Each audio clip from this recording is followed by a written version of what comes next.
How much, Deb, do we get for each open enrollment student? 6,443, that's the estimate for 09 and 10. For purposes of argument, let's call it $6,500, Mhm. okay?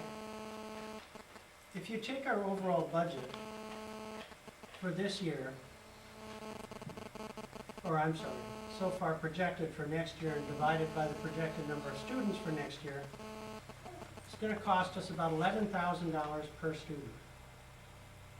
And so each open enrollment student that we take in, we're gonna get $6,500. Now, there's a business school joke where the accountant says, we're losing money on every widget that we sell.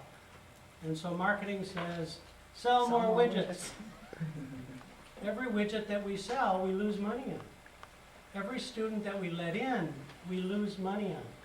It rides on the taxpayers of this district because the taxpayers in Broadhead are unwilling to carry their own.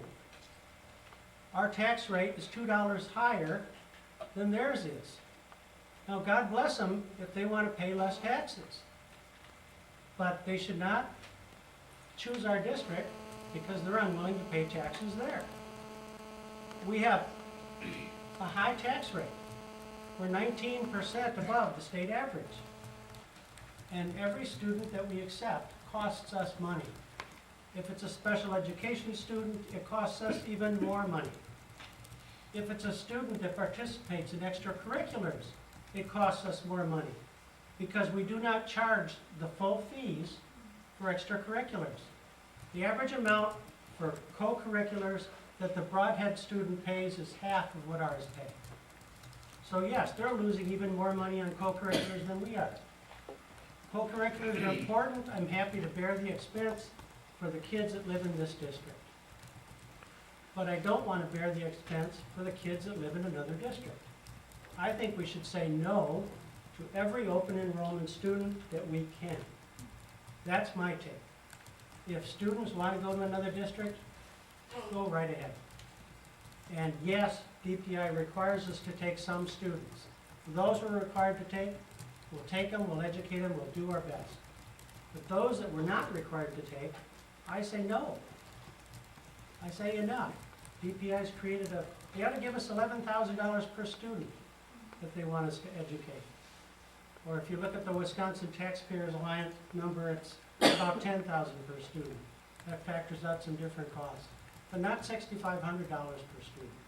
That's my take on it. And so I'll support the same motion that we had in January.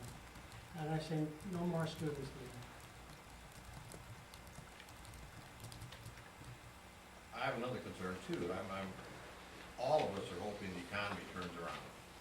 Evansville is a very good place to live, and the community school district's a good district, and I'm hoping that will continue to attract people to move into the area and spur the local economy. And I'm hesitant about filling up all of our slots, looking years into the future, so that what happens when that next house is sold and suddenly we have to spend major funds to expand the school, hire additional staff.